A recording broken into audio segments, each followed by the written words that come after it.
either way. Awesome. Okay. Very good. Okay. Well, hope you had a great Easter. Good time? Yeah. Yeah? Yep. Yeah. I love it, Samuel. I got with my mom yesterday. Did you really? Yeah. Good for you. Liberty was John. Easter got was John. Was my mom too. Good for you. That is awesome. It's always good to spend time with mom. And I'm going to do the Easter hunt with him. All right. Good. Okay. Tomorrow? Yeah. That's good. Oh, tonight. Okay. Very good. Okay. Well, we're running behind, so let's get to the message this morning. I wrote down 7 things that I wanted to talk about this morning about prospecting. So let me just give you the first one. If you're taking notes, write this down. If you're not taking notes, you should. You ready, Greg? Yes, sir. All right. So prospecting. My first thought on this was this one, and this one's going to be an obvious one that I would say this. It's your job. So write that down. It's my job. I find it fascinating that there are people in this business who've been in the business for decades. And I watch them struggle in producing consistently, or even producing at all for that matter, Aubrey, and they don't understand why. And they will blame it on the market, they'll blame it on the economy, they'll blame it on everything except for the fact that they're not doing their what? Their job. Look, it's really simple. If you want to make a lot of money in real estate, you have to do the thing that's going to cause that to happen. And what I learned after my first 4 years in the business being broke, doing what my first broker manager told me to do, which was to market my way to success as opposed to prospect my way to success. It dawned on me that I actually had to talk to people because real estate is about what, Jason? Communicating. It's about communicating with people. That's it. So if you want to earn more money, you have to talk to more people. So how many of you would like to earn more money? Okay, Kelly, you're interested? I'm interested. Okay, then look, it's a really simple thing. It's talk to more people. I would ask you to think about last week. Every time I ask people this, there's always an excuse as to, well, but last week wasn't a typical week. Is there ever a typical week? There's always something going on that gets in the way. Yes or yes? Yes. Okay. So be honest with yourself. Last week, making no excuses. Were you consistent at prospecting? Did you talk to the number of people that you know you need to in order to close the number of transactions you said that you wanted to? And if you didn't, my question is, why? Because the second thing that I wrote down here is this. I said, stop making excuses. Stop making excuses as to why you can't prospect. Tell you the number one reason that agents don't prospect consistently is because they've got a ton of a basket full, like that Easter basket, Samuel. They got a basket full of what? Excuses. So you can tell me all the reasons why last week wasn't a typical week. My question is, when was the last time you had a typical week? Say never. It was a difficult week. Yeah, exactly. It was. There's chaos. It's everything that happens. It's a good point. So we got to stop making excuses and start taking what? Start taking action. I guarantee you that if I told you, every one of you, that when you showed up to the office and you prospected for 3 hours, at the end of that prospecting time, regardless of the results you got, I would give you a $10,000 check. Each and every one of you would show up how often? Every single what? Every single day. 8 days a week. Pick up all that money. You would, wouldn't you? Say yes. Yes. And yet, I know that if you prospect consistently, because it's really just a numbers game, if you did it consistently, there would be plenty of $10,000 more than that to pick up throughout the course of the year. So at what point are we going to stop making, stop making excuses and start taking action? The bottom line is, if you're going to make a lot of money in real estate, you have to talk to people. And talking to people is not, it's not social media. It's not sending out emails. It's not door dropping. It's not the passive approach. The fact is, we have to be proactive in reaching out to people. Imagine this. Draw a 5-mile radius, a circle around your home. Now just imagine that, a 5-mile radius around your home. Do we know that within that 5-mile radius that somebody's going to list and sell their home? Do we know that? It's not probably, it's a fact. It is a fact, guarantee you. I would put any amount of money on that over the course of a single day, every day in a 5-mile radius, a home is going to be listed. It's going to be listed. So my question is, are they going to call you when it's time for them to list their home? And the answer is what? No, they are not going to. So if they're not going to call you, then you have to do what? Call them. So define your market, make the calls. It's like owning a gold mine. We own a gold mine. We know the gold is in there, but we're not walking into the mine and picking and axing and digging, trying to find the what? Trying to find the treasure, the gold. It's there, but we're not looking for it. But if we showed up every single day and pickaxed and we shoveled and we did all the things that a miner does, would we find the gold? Now, would there be some days, John, where we might find more gold than other days or less gold than other days? The answer is what? Yes. I mean, you read the Think and Grow Rich or Think Is Out book. Someone bought the gold mine and they dug for years and found nothing. Yeah. And so they sold it, and the person that bought it hired an expert Yep. and said, oh, just continue here another couple feet. Yeah. All you had to do was keep what? Go. Just keep going, just keep digging. The problem is, for most real estate agents, they never really even start. Imagine if you just committed for 90 days, for 1 quarter, to prospect consistently every single day, Monday through Friday, for 3 hours. What that would do. Have you ever, any of you ever tracked your numbers? Okay, Jason, what in a typical day, if you were to make 30 contacts, how many people would you reach? You have an idea? 30 contacts, how many people? Yeah, I mean, 30 calls, how many contacts would you make? Probably 6 or 7. Okay, and on average, how many appointments do you set with the 6 or 7 contacts? The goal is 1. One. Okay, so let's just imagine that it takes you 10, so that every day and a half, you would be setting an appointment. Now imagine that, if you were setting an appointment every day and a half. I can tell you, if you do it consistently, these are the numbers. In fact, write this down. This is point number 3. It's a numbers game. If you work 240 days a year, which gives you ample, because how many days are there in a year, gang? 365. So if we take 240, that's how many less than 365? 125 days. You get 125 days off to do whatever you want. 125. If I said to you, for the next 125 days, go do what you want, would that be a long time? Say yes. Yes. Now imagine that. You get 240 days to work, 125 off. That if you prospect for 3 hours a day with the goal of setting 1 appointment, could you average setting 1 appointment a day? And the answer is, Jason's back there very enthusiastically nodding his head up and down. Yes, you could. Would there be days where you wouldn't set an appointment? Yes. Yes. Would there be days where you might set 2 or 3? Yes. Will there be days where the first call you make, you set an appointment? Will there be days where the last call you make, you'll set an appointment? Yes. What I know is that when you do it consistently, because it's a numbers game, it all works out. It does. Write this down relative to this. The great equalizer is consistency. See, I don't care that you haven't been in the business that long. It doesn't matter. Because what you have to your advantage, or can have to your advantage, is if you will pick up the phone consistently, making those calls, you're going to find the opportunity. You can have a veteran who's very, very experienced, very skilled, but if they don't show up to the office and they don't make calls, how many appointments are they going to set? Say only those where people reach out to them. Only those who reach out to them. Right. So you can have a business where you wait for people to come, or you can have a business where you reach out to the people. Now, since we know that real estate is not a retail business, it's a what business? It's a direct sales business. So if you're waiting for people to come and it's a direct sales business, how much business are you going to do?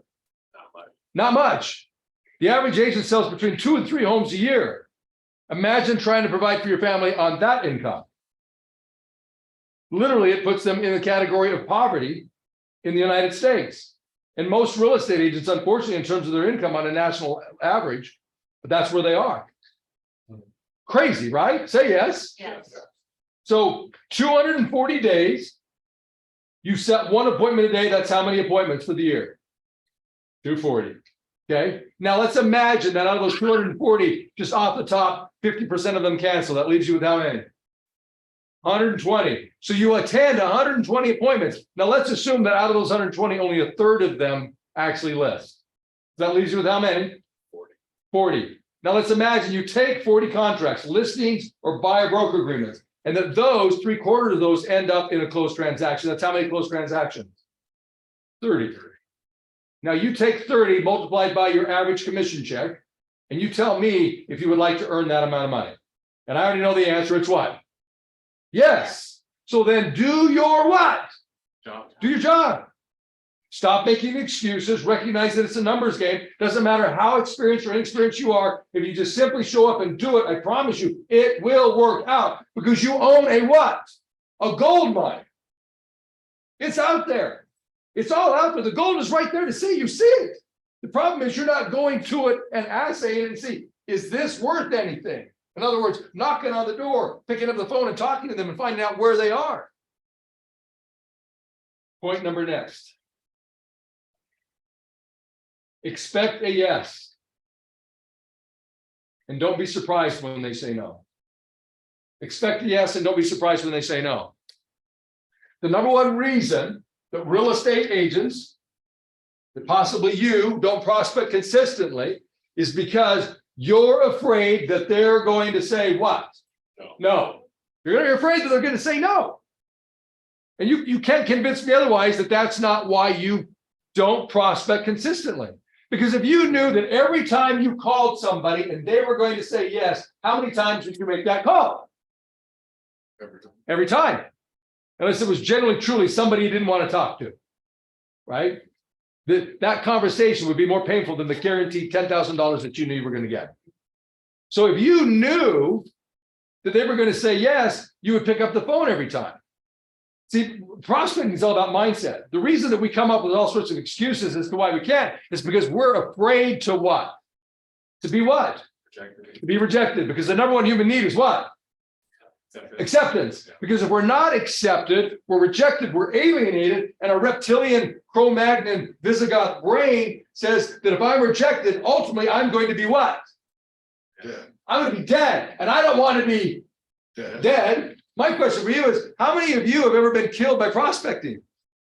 You haven't. You're still here. You're killing it. This is his ninth life. He's that cat. I'm not doing that again. I've only got one left. John, you had your hand up. So honestly, it comes down to what do you expect? Uh-huh. Because you can do 100 contacts in a day, and if you're expecting nothing but rejection, That's what you get. you're gonna have 0 appointments with 100 contacts. That's right. But if you're expecting that in 30 contacts or 30 phone calls, you have 7 contacts and you'll set one, Right. then you're gonna set one What you're gonna get. every day on just 30 phone calls, not 100 contacts. That's absolutely true. It's what I don't know if it was Henry Ford or Thomas Edison who said it, but the statement was this: whether you think you can or you can't, either way, you are what? Right. You're right. Prospecting is about mindset. Straight up. It's not about the skill, it's about mindset. Because I will show you agents who are brand new in the business who can make $250,000 or more in their first year because they picked up the phone consistently. And I've coached many agents over the years and they've done exactly that. As compared to veterans who've been in the business for decades, in that same period of time, didn't make any money. Wanted to, but didn't take the right approach. You see, they were afraid to pick up the phone because they were afraid of being rejected, because they believe that when you prospect, all you get is a bunch of what? Rejection. And if all you get is a bunch of rejection, why would you do that? Why would you engage in an activity that you believe is going to end in a bunch of rejection and no good results? Say, you wouldn't. You wouldn't. You might for a while. I guess. You say that, but I watch most agents who never do. You know, conversation after conversation, they never do. They never figure it out. Right. Number next. Follow-up is key. Follow-up is key. We've all heard the statistic that 75% of your opportunity in terms of transactions will be found in your follow-up. 75%. Because in most cases, when you talk to somebody, they say what? They say no. So therefore, you have to do what? Follow up with them until they say what? See, some of you are looking at me like, I don't know the process. It's like, I don't know, what's the answer? It's, if you call people, the fact is the majority of them are going to say what? You're going to say no, but we expect they're going to say yes. Otherwise, why would we do it? But when they say no, or not right now, then we find out if not right now, then when? And then we make certain that we put them in our schedule and our CRM to do what? To follow up. 75% of the opportunity that's available to you in today's marketplace will be made available to you through follow-up. I asked Dave Stocco, who was our first top producer of the company when it was formed back in 2009. Dave would sell about 50 homes a year, primarily expireds and FSBOs. Didn't work as SOI, which was a challenge. And I asked him, I said, how many calls do you have to make, highly skilled, do you have to make to FSBOs or expireds for them to set an appointment with you? Do you know what his answer was for a guy who was highly skilled? And that's really all that he did every day? 5 to 7. 5 to 7. That was his answer. 5 to 7 follow-up calls with a guy who was highly skilled. So my question for you is, are you following up consistently with the leads that you have enough in order to get the results that you want? No. Okay, well, now you know. If you will follow up, what I promise you is that your opportunities are going to explode. It's like if we go back to the mine analogy. We have the mine, we go in and we find the gold. We take it, we see the nugget, and go, oh my heavens, look at this, this is awesome. And then we set it down on the ground, and then we continue to pickaxe and shovel. And of course, all of the debris and everything that's, covering up all of the gold, it ends up where? The gold. On the gold that we found, right?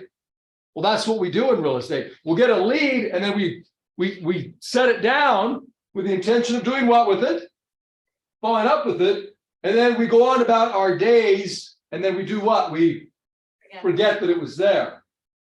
And then we go out and try to find another one of those, and then we repeat the process over and over again. Yes. Or someone else comes pick it up. Well, yeah, they will. Because if you let it sit there long enough, they're going to. Yeah. Right? Yeah. It's all out there. Other people see it. So if you're not going to pick it up, somebody else will. It's called follow-up. 75% of the market is going to be available to you only through follow-up. So see, the problem is for most real estate agents, they immediately reduce the size of their market by 75%. If there are 100 opportunities out there, they lose off the top 75 because they don't do what? They don't follow up. It's really basic stuff. Prospect consistently, follow up, great results. As long as you do it what? Because the great equalizer is this. Consistently. Are you guys into like secret sauce, the magic bullets, like the axiom, the truth? That's one thing that if you do this, it will actually give you the results that you want. Say yes. Yes. I've given it to you. There is no secret sauce. There is no magic bullet. It's that. There is. What is it? Well, I did Yellowstone and right there, Old Faithful, and I started taking pictures, not of Old Faithful, the crowd that was there. Because it blew my mind. 3,000 to 5,000 every 45 to 60 minutes show up. Really? Yeah, and why is that? Old Faithful's consistent. That's why it's called Old Faithful. Blows off every 45 to 60 minutes, and because of that, there's a crowd there every 45 to 60 minutes of 3,000 to 5,000. That's crazy. Which tells us if we want a crowd to show up, we gotta be consistent. Yeah. I did not know that. 3,000 to 5,000 every time. That is crazy. I've never been. Gotta go. That's cool. Well, now I know Yeah, me still too. takes I've been there. it. That's exactly right. Yeah. Yeah. That's great. All right. Number next. I think this is number what? 6. Number 6. Don't overcome the objections over the phone. When you finally get to the point where you are prospecting, you're doing it consistently, one of the things that you want to make certain you do is not try to spend the time overcoming objections. And why is that?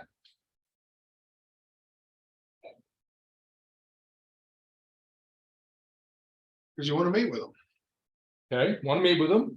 The object of the phone call is to have an appointment. Yep. So why would you worry about doing anything else? Right, and it's the same thing that Kelly said. The purpose of the call is just simply to set what? To set an appointment.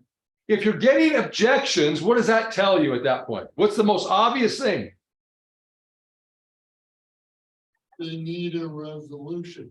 Okay, they do, but what's missing? If in any presentation, and this conversation, this prospecting conversation is a presentation, in any conversation, you got to have two things, and if they're giving you objections, those two things are missing.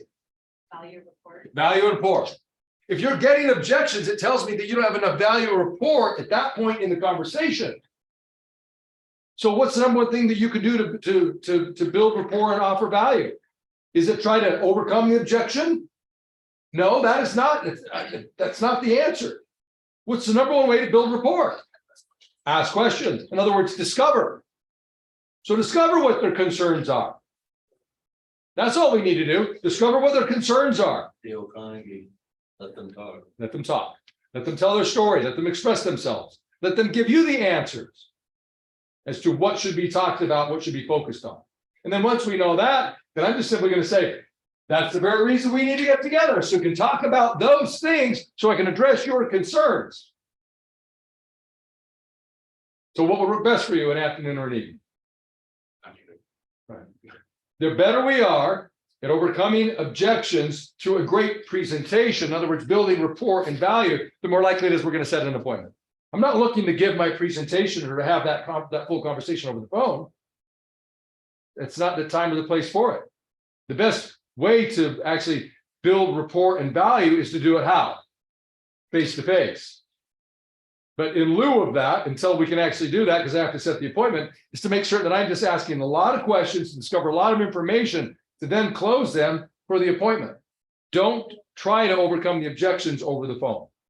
The goal is to simply set the appointment. Make sense? Yes. Okay. And then last but not least, don't be attached to the outcome. Don't be attached to the outcome. Goes back to what we talked about in the beginning. You know, about expecting a yes, but not being surprised when they say no. See, if you, number one, if you expect that they're going to say no, and you're afraid of that, right? Let's say you at least get past that, and even though you expect they're going to say no, and you're afraid of that, you're in the conversation, and you're afraid that they're going to say no again and again and again. In other words, you get deeply invested in that outcome. What does that do to your certainty? Say it annihilates it. I like it. Don, you won't pre-qualify? You don't want the answers because you know the answers are going to be what? No.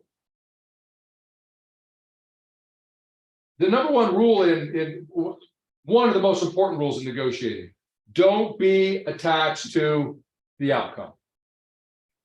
It's like every time I go shopping for a car or I shop for a house, my answer to myself, so I don't buy into that idea of like, I got to have this, is there's always one that is out there and it is what? And it's better. It's better. And I can tell you, because I have that attitude, it allows me to exude that energy like, you know what? If we can't put this together, Kelly, it's okay. It's fine. I mean, I like the car. It's a nice car, but if we can't put it, it's fine. And I can tell you, it works exceptionally well for me in the negotiating process. The last car that I bought, well, the last car that I bought in California, fun experience. I went in and they wanted full price plus a $10,000 premium on the car because that's what was happening at the time. And they told me that was a great deal because other people had been paying 20 and 30,000 the months leading up to that. So I was getting a great deal. I didn't think it was a great deal. So I shared with them all the things that I wanted if I was going to do that. And the salesman said, oh yeah, we couldn't do that. I said, well, I get it. I mean, it's the sort of market that we're in. I said, I'll probably just keep my car. Maybe wait until the market changes. Well, I mean, I could check with my sales manager and see, well, I mean, if you want to, that's fine, but it sounds like that's not going to work. Well, no, let me go check. Comes back, says, well, we could do this part, but we can't do the other things. I said, no, I mean, I get it. That's great. And please tell him that I appreciate that. But yeah, it just doesn't make any sense for me. I got this really nice car already, and it just, the numbers don't seem to add up. Well, I mean, I could go back and check. Yeah, no, it's not necessary. And I started to get up. No, please. Let me just check. Is he really gonna? I don't know. I'll just have to ask. Okay, we'll go ask. He comes back. Okay, he'll do it. Great. So then I sit down with the F&I guy, and then the paperwork is all written up. Well, everything's there except for the rack that I asked for that was really clear about, in the process of negotiating. And I said, the rack's not here. Oh yeah, they couldn't do that. Oh, okay. Well, that's all right. He said that they could. He said that they could do everything, but obviously they can't. So I get up and start to walk out. Oh, don't walk out. The entire process, I made it clear to them that I didn't need to what? I need to buy the car. Well, at the end of the process, I got the car with all those little features and benefits that I wanted because they knew, at least they believed, that I was going to walk out if I didn't get what I wanted. In other words, I wasn't attached to the what? What's the outcome? It's okay. And it really was okay. If you can prospect with the idea that it's okay that they say no, it's okay that I didn't set an appointment, I tell you, your experience is going to be different. Because what it will allow you to do is maintain a sense of certainty and confidence that's absolutely necessary to build rapport and to offer value in the conversations. Don't be attached to the outcome. Be attached to the process. Be vested in the process. Derive your sense of self-confidence not from the results that you get, from the results that you get, but rather from the process itself. Know that if you show up every single day and you do it consistently for 3 hours, make 30 contacts or 30 calls and make 6 or 7 contacts, that you know this, that over time, that it's going to work out, that I'm doing the right thing. Derive your sense of self-confidence from the doing, from the process, not the results. Because what we know is there will be days, just like Michael Jordan, where he brought home an L. He brought it home. That's what he brought home. But did he stop? No. He showed up the next night and did the same thing in terms of process. And more often than not, Michael Jordan did what? He brought home a what? He brought home the W because he was consistent at the process. Those who are most consistent at the process get the greatest results, not those who are best at the process. Now, if you're the best at the process and the most consistent, then yeah, you're going to bring home the most W's. But here's the good news. You don't have to be the most skilled. You just need to be what? The most consistent. That is the answer when it comes to prospecting. So when you think, well, I'm not ready, I don't know what to say, I'm not certain in today's market what the best objection handler is for that, it doesn't matter. All I want you to do is make certain that you show up at the intersection at the same time that somebody else does, and your paths what? Cross. And if you do that, I promise you, your opportunities will increase exponentially. Because your competition is not reaching out to people consistently, proactively. And you're going to be just light years ahead. You will just pick up the phone and talk to people, knock on the door, because now they have a professional in front of them, as opposed to someone they don't know that they've got to reach out to, research, and maybe find. And to them, that's intimidating. It's overwhelming. But if you show up like, the heavens have opened, right? And here I am, it's like, my husband and I were talking last night about listing our home. And my job today was to make certain that I found a real estate agent. And you just knocked on my door. This was meant to, it was meant to be. So yes, we would like to talk to you tonight. Can you come tonight? Would that be okay? I don't know. I think I have to check my schedule. I'm really busy, busy making excuses as to why I can't prospect. Of course you're going to go. Yeah, I promise you. If you'll pay attention to what we've talked about this morning, be consistent, expect the yes. Don't be surprised when they say no. Track your numbers and just do your job. I promise you, you'll make more than you could possibly imagine. It's like the good book says, you will reap more than you what? So. But the issue is you got to sow. And if you're not sowing, you're not going to reap. And even in your inaction, you are sowing. You're just sowing seeds of results that you don't ultimately want to what? That you want to get. Right? No production. no income in the bank. And all the stress that comes with no money in the bank. Yes or yes? Yeah. So, Okay, thoughts, questions, amens? Yes. again, going back to you reading my mind, I had a listening presentation last Friday, Yeah, and it was, I don't know, it's like the heavens opened me, like my eyes were open. Like you guys told me this every day. This thing. And it was because I showed up to their door, Yeah. knocked on the door. Wait, opposite, no, I'm not interested. I'm not doing it. Then I asked questions, and the guy said, "Okay, yeah, you took the card off later on. I don't tell people I have cards, even though I have cards on me, right. just so I can get their information." Of course. But I came back, talked to them again, asked more questions, came back again. That is Following why- up. Yeah, follow up, and that was and it was the presentation. That was the thing that they said, we want to work with you and get our house sold because you came back and it wasn't like you were just, this random person that showed up at our door. You were consistent. It showed us that you were serious. Yeah, Yeah. you just gave me goosebumps. Yeah. I love that. Yeah, congratulations. Very cool. All right, you ready to do this? Okay, then I'll rise. We'll do some closing affirmations.